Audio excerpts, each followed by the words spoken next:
આમ જો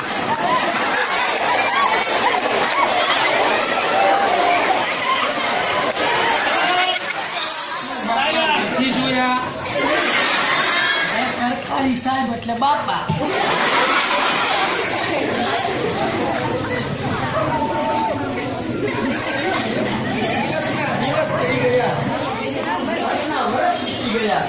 પણ હજી કોઈ મેસેજ નહીં કે કોઈ નહીં પત્ર. ઘણી કોશિશ થઈ પણ કાંઈ મળતું નથી.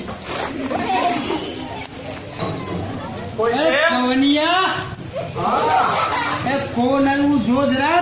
પણ તમારે મને ચિંતવાનું જ નહીં સાહેબ, તમે જોઈ લ્યો ને. બાપુજી તમે જોઈ લો. હાલે એવું પછી આમાં એવું ન હોય. એ અત્યારના ગગા બાપ ને વાંકા વારે વાવ. એ ઋતુ શું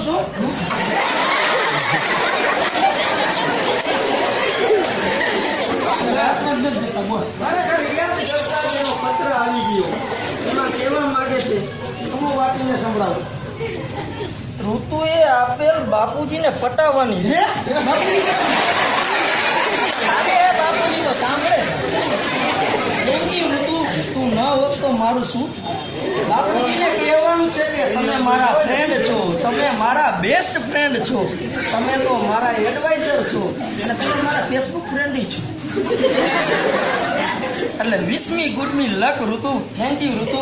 બાપુજીને પટાવવા જાઉં છું.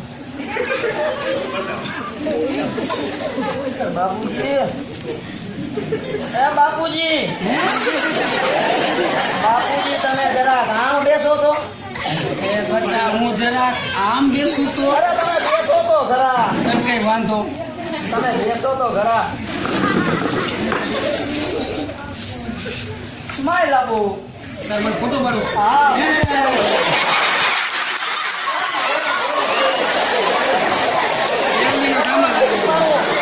તમને એક ફોટો નથી પાડવો પણ તમને એક ગિફ્ટ આપવી છે. મને જો તમે મારી મારો દીકરો પણ ખરો. મને એનો બાપુજીને ફોટો. ગિફ્ટ આપે એટલે સારું કહેવાય. સીધે સીધું આ શું છે? રાજકુમારી. હે એ આ હેમા માલિની નથી. અરે આ છે ઋતુ વેલજી વન માળીની. એના બાપાનું નામ છે ઋતુ ઋતુ. વેલ હા હા જી હા. વન માળીની. એ ભાઈ એ આપણે બાપ દાદાનો ધંધો કપડાનો. આ તું પાનખરમાં ઝાડવામાં ક્યાં કરી ગયો? બે ઝાડવા તમે મારા ફ્રેન્ડ છો ને. હૈ.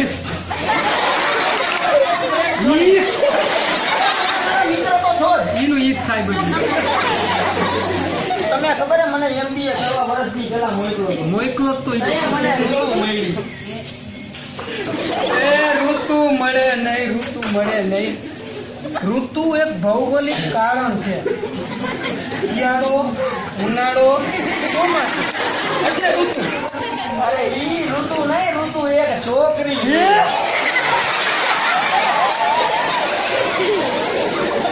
ઋતુ છોકરી. ઈ મને બહુ ગમે છે. હે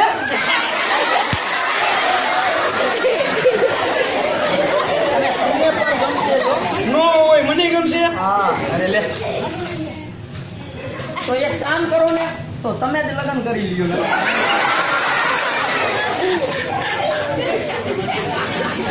બેટા તાર લગ્ન કરવા જ છે. હે તાર લગ્ન કરવા જ છે. પણ હા. તારા માટે એક છોકરી મેં ગોતી જમના. અને આ બાપાએ કીધું ને ફાઇનલી ફાઇનલ. પણ જમના કેટલી કાળી છે.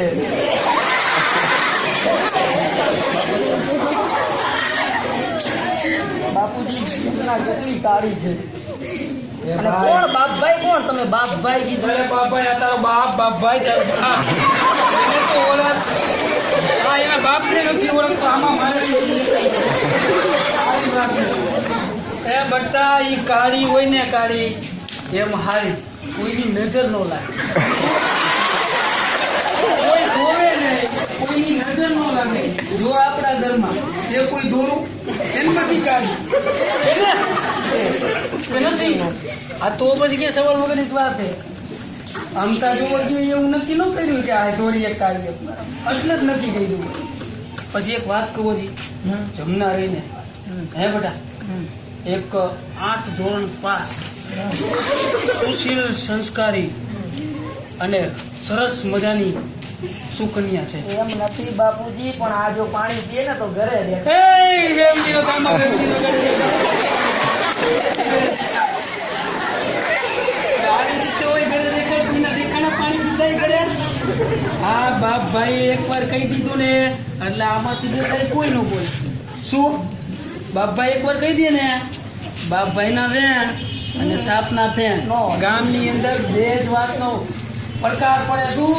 બાપભાઈના વેણ ને સાપના ફેણ, આના સિવાય કાંઈ ન હોય. અને બાકી મેં એને ઓલા જયસુખિયાને જમના માટે વચન આપી દીધું.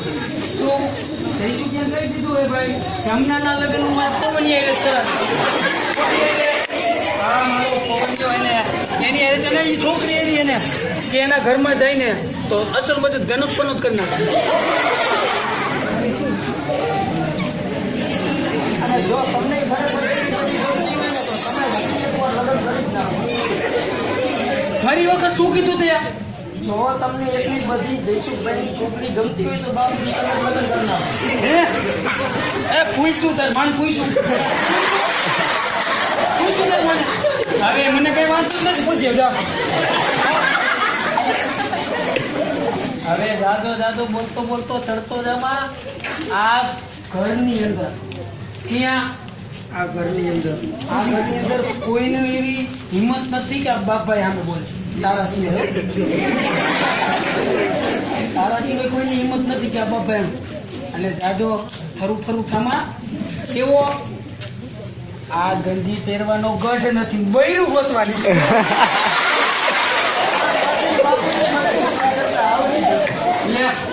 બોલ કે ભાઈ બધું આવડી મને સમજાતો દેખાતું નથી. હવે તને જો બટા તારે પહેલું જોઈને તો આપણું આ કુટુંબ રહ્યું ને સંસ્કારી કુટુંબ કહેવાય. આ ઘરની અંદર જેટલા બધા એટલે કાર્તિક સરથી ભીલબેનથી પછી ક્યાં કોઈ પંડ્યા સાહેબ ની વરસાદની હગાઈ થઈ ને બાપભાઈએ કરાવી. કોને?